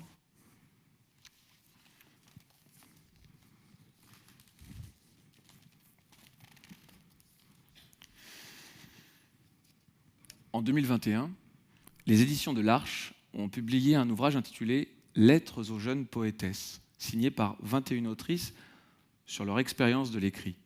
Je vais en lire 2 passages. Le premier est de vous, Chloé Delhomme.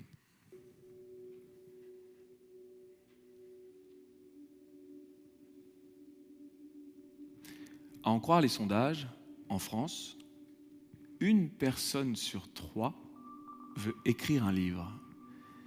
Et 3% ont sauté le pas. Ça fait plus de 3 millions de manuscrits. Chaque année, dans ce pays, se publient autour de 68 000 livres.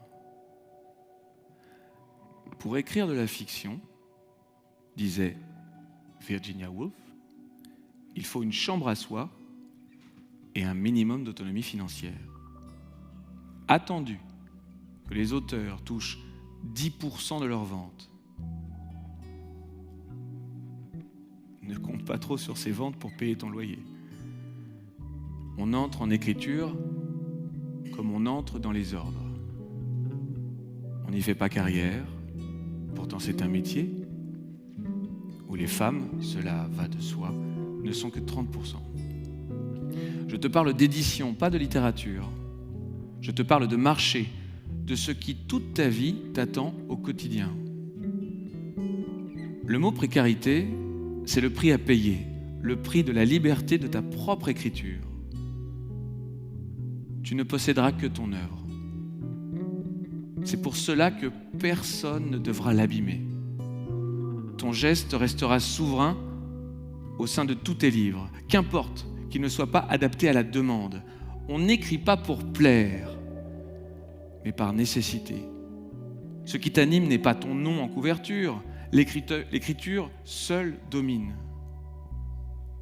À toi de t'organiser. Sache que tous tes choix de vie auront un impact direct sur ton œuvre. Je sais, ça fout la trouille. Le second fragment de ces lettres aux jeunes poétesses est signé du collectif RERQ, qui rassemble Wendy Delorme, Camille Cornu, Rebecca Chaillon, Etta Hinsler, Élodie Petit et Claire Finch. Chère langue bâtarde en devenir sans peur, au plus près de vos creux et de vos mains mouillées, de vos porte-monnaies vides, de vos tenues de reine. La littérature est endormie, réveillez-la! Réveillez-vous! Réveille-moi avec ta langue! Viens chercher les histoires sombres, crache-les dans ma bouche, écris dans un petit coin de ton billet paille à quel point tu tiens au renversement. Danse, suce, aime, goulûment.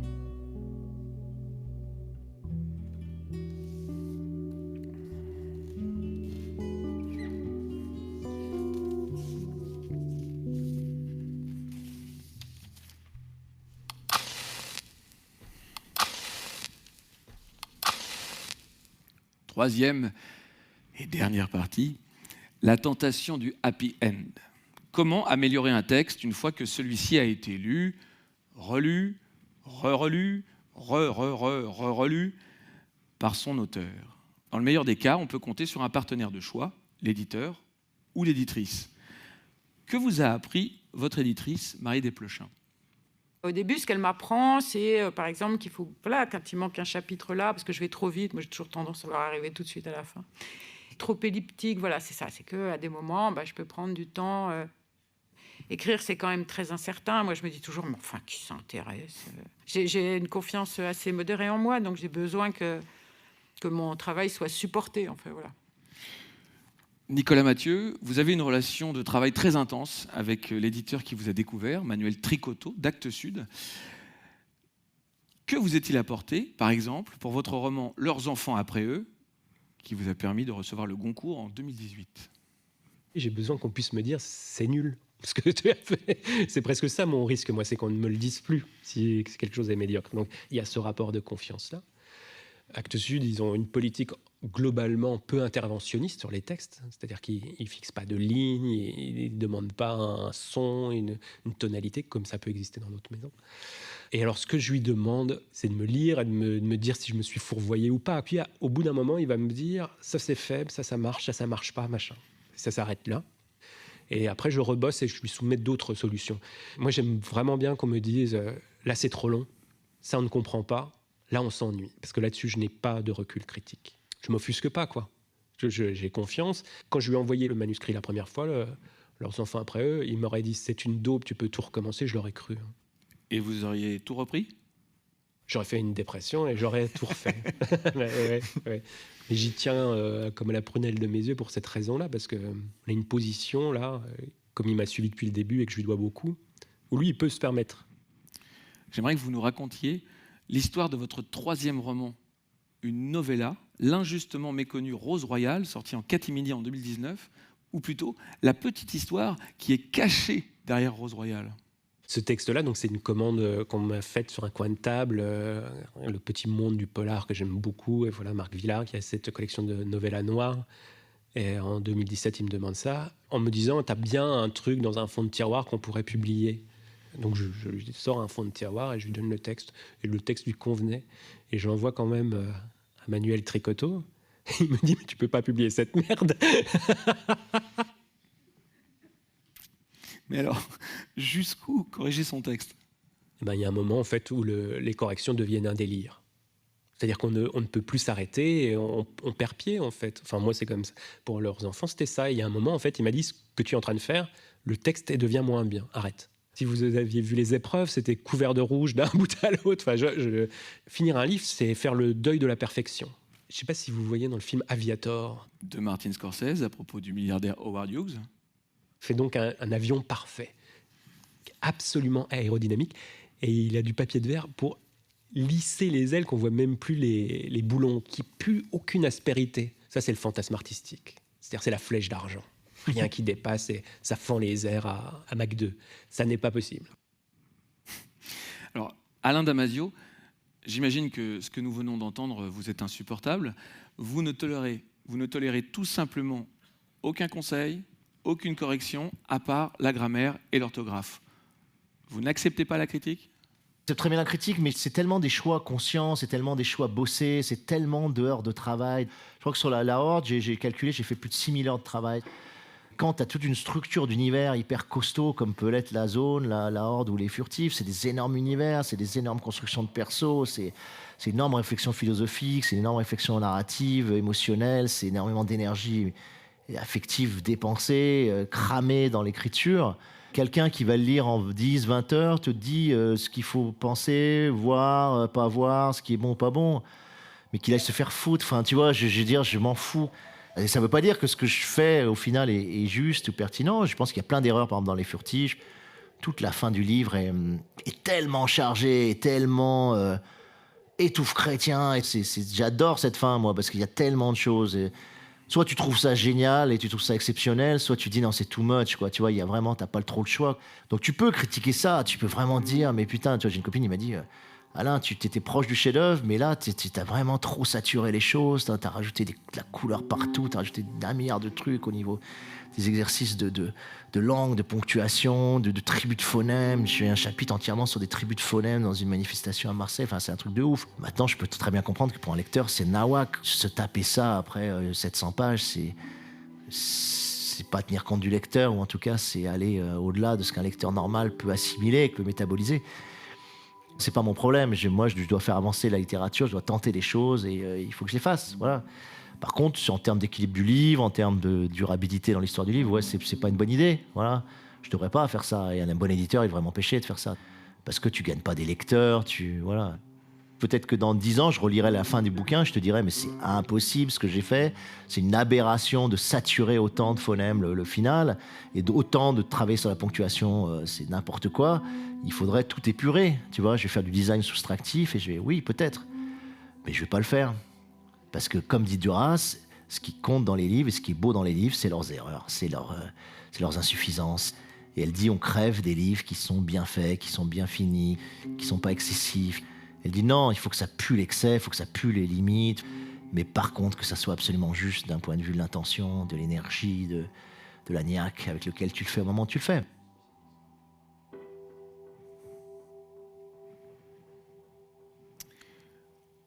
Sophie Divry, une réaction ? En y réfléchissant maintenant, avec plus de recul, je pense qu'au final, le mieux, c'est de faire lire à des écrivains qu'on connaît, qui du coup voient les choses de l'intérieur différemment. L'éditeur, il voit le livre. L'ami écrivain, il va voir le texte. Il va se rendre compte que ça ne marche pas. Mais en fait, il ne faut pas grand-chose pour que ça marche. T'y es presque. À mon avis, là, il y a un peu trop ça sur un personnage. Là, il manque un conflit ici. Là, il manque une péripétie là. Là, tu changes de registre de vocabulaire, on est perdu. Et en une demi-journée ou en une demi-semaine, en 15 jours, c'est fini. Alors que des fois, un éditeur, on va dire, ça ne marche pas du tout. Et on a l'impression qu'on a travaillé 2 ans pour rien. Alice Zeniter, il vous arrive carrément, parfois, de lire à voix haute et en entier vos romans à votre compagnon. Alors, quand c'est L'Art de perdre, ça prend beaucoup de temps. Voilà, le livre fait 500 pages. La lecture à voix haute, c'est un peu lent. J'ai quand même une certaine fierté d'auteur, donc si jamais j'ai mal lu ma phrase, je me reprends. Et puis, la base du contrat entre nous, c'est que Ben a le droit de réagir à chaque phrase. Donc, ça peut aussi prendre un temps fou. Quand il a quelque chose à redire à chaque phrase, on avance vraiment de manière très, très, très laborieuse dans un chapitre. Avec les problèmes aussi que ça soulève, qui sont parfois de... attends, mais je comprends pas du tout cette phrase, et où moi je trépigne en disant « Mais c'est parce que mon effet est construit sur le long terme, tu vas comprendre à la fin du paragraphe, tu n'aurais pas dû m'interrompre, tout le truc est cassé, machin. » Et puis moi-même, je m'interromps parce qu'en lisant à voix haute, il y a des trucs qui m'arrivent à l'oreille où je fais... ah non, mais c'est pas possible, c'est affreux. C'est aussi une grande joie ces moments-là, parce que c'est le seul moment où je peux commenter parfois mes procédés d'écriture.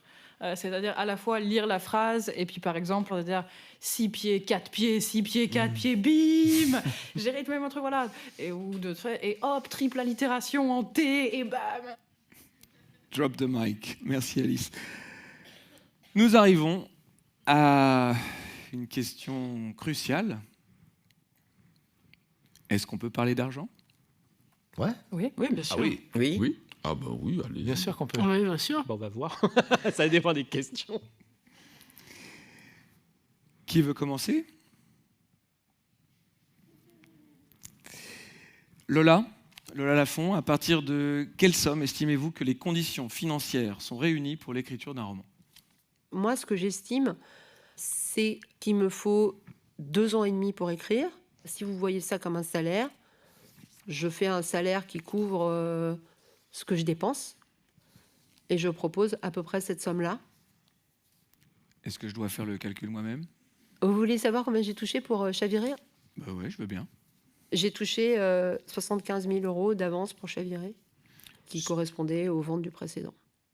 Donc, suite au succès de La Petite Communiste qui ne souriait jamais, vendu à 125 000 exemplaires, ce qui encourage Actes Sud à vous verser pour le roman suivant, Chaviré, l'équivalent de 2 500 € net par mois pendant 30 mois. Pour le moment, j'ai la chance que ça soit lu. Mais j'ai la conscience que c'est un système totalement libéral, c'est-à-dire qu'on n'a pas de chômage. Je ne suis pas intermittente, c'est pas... Ce que j'explique souvent à des amis, c'est je suis ce que je vends. Sophie Divry, vous avez été mensualisée, littéralement mensualisée par votre maison d'édition, Notabilia, et ça vous a permis de vivre de votre art. J'ai pu vivre de mon art quand j'ai été mensualisée 2 ans pour écrire 3 fois la fin du monde. 2016-2018. Quand le diable sortit de la salle de bain, 2e succès après La Condition pavillonnaire, du coup j'étais en position de demander qu'on me finance un petit peu. Ça devrait être plus automatique. C'est un truc qu'on peut demander quand on arrive à un certain niveau dans une maison d'édition. Pendant 2 ans, tu es vraiment à nous, tu partiras pas ailleurs. C'était ça, hein, parce que moi, quand j'ai sorti La Condition pavillonnaire et Quand le diable, après, j'ai reçu vraiment des propositions. C'est des pirates, hein, les éditeurs. Ils veulent monter sur le bateau et prendre le butin. Hein. Pourtant, je suis pas Marc Lévy ni Houellebecq, quoi. Et puis c'est vrai que j'avais pas d'argent du tout. S'ils voulaient que j'écrive, c'est pas un mauvais pari non plus. Combien touchiez-vous par mois? Plus que le SMIC. Plus que le SMIC. Combien? Autour de 2000. Ouais. C'était extraordinaire. Grâce à ça, j'ai écrit 3 fois La fin du monde et Rouvrir le roman. Bon, après voilà, j'ai donné le manuscrit, le lendemain, ils ont arrêté de payer. Alors pour la plupart des auteurs et des autrices, avoir un autre emploi pour subsister est indispensable. Philippe Jaénada, encore vous aviez jusqu'à très récemment un job de rédacteur de potins pour le magazine Voici. Et c'est ça qui vous a préservé, en partie, de la tentation du happy end. Si j'avais que ça, moi je me méfie beaucoup de mon inconscient. On sait très bien qu'un livre qui se termine bien, ça se vend mieux qu'un livre qui se termine mal, qu'un livre de 300 pages, ça se vend mieux qu'un livre de 600 pages, qu'un livre où il y a une histoire d'amour, ça se vend mieux qu'un livre où il n'y en a pas, enfin bon voilà. Si de mon écriture, de ce que je suis en train d'écrire, dépendait notre appart, la scolarité de mon fils, notre vie, eh ben, je ne suis pas sûr que j'écrirais avec la même liberté. Moi, c'est le truc le plus sacré. C'est le seul domaine de toute ma vie où je peux faire absolument 100% tout ce que je veux. Alain Damasio, pour vous, c'est encore plus net. Pas d'avance, surtout pas d'avaloir. Et même, vous allez plus loin, les écrivains feraient mieux tous d'avoir un autre boulot. Je pense que dans l'écriture, tu dois avoir un double métier. Ouais. C'est pas du tout une honte et c'est très nécessaire et c'est très utile d'avoir plusieurs métiers. T'alimenter justement par les boulots alimentaires, par les rencontres que tu fais, par la difficulté que ça constitue. On est des buvards, on doit être traversé de tout ce qui se passe dans la société, donc c'est très bien de faire autre chose. Je fais plus autre chose, je fais que créer maintenant. Et je pense que c'est handicapant pour ce que je fais aujourd'hui, que c'est pas une bonne nouvelle et que ça m'aide pas à écrire, ça m'aide pas à être meilleur. Tu dois pas produire du livre. Tu écris un livre si c'est absolument nécessaire, sinon tu l'écris pas. Moi, je suis resté bloqué à Lettre à un jeune poète de Rilke, voilà. Demande-toi, alors la plus silencieuse de tes nuits, dois-je écrire? Et il dit pas soll ich schreiben, c'est muss ich schreiben. Est-ce que je suis contraint d'écrire? Est-ce que je suis dans l'obligation d'écrire? Muss ich schreiben. Et si tu n'as pas une réponse absolument certaine dans le oui, n'écris pas. En guise de conclusion dans la nuit, je me tourne vers notre immortel, notre académicien, Dany Laferrière. Un dernier mot?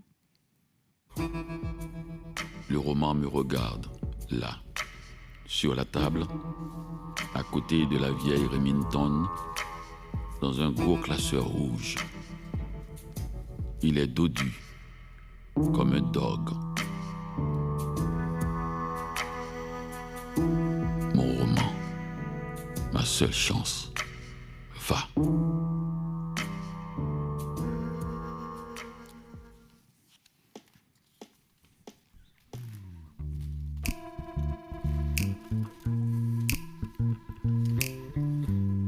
Voilà, point final.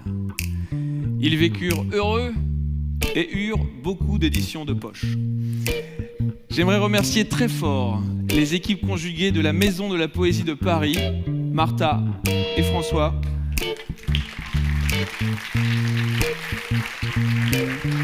De Télérama, Laurence Le Sceau, et du festival Longueur d'onde pour leur invitation à vous présenter cette version live du podcast Bookmaker, les écrivains au travail. Très grand merci à Samuel Hirsch pour sa présence, sa musique enchanteresse et la réalisation des 7 premiers épisodes de Bookmakers. Très grand merci à Charlie Marcelet pour la réalisation de tous les épisodes suivants. Très grand merci à Baptiste Dupin pour le montage des séquences et la réalisation de ce spectacle dont vous venez de voir la dernière représentation. Très grand merci enfin, comme toujours, à Sarah Monimard pour toutes les prises de son, vous pouvez l'applaudir. À Sylvain Cabot pour les illustrations. à Chloé Assous-Plugnan et Sahar Pirouz pour l'organisation, à Stella Desfeder pour les réseaux sociaux, à Emma Broughton pour Faulkner, ainsi qu'à Sylvain Géant pour l'exigence et la liberté. Nous venons de mettre en ligne le nouvel épisode de Bookmakers, 3 fois 52 minutes avec Mohamed Mbougarsar, à écouter sur Arte Radio ou votre application de podcast préférée. Merci enfin à tous mes invités de ce soir, rentrez bien. Mais de rien. Merci. Merci à vous, Richard Guettet. Merci. Merci beaucoup, Richard Guettet.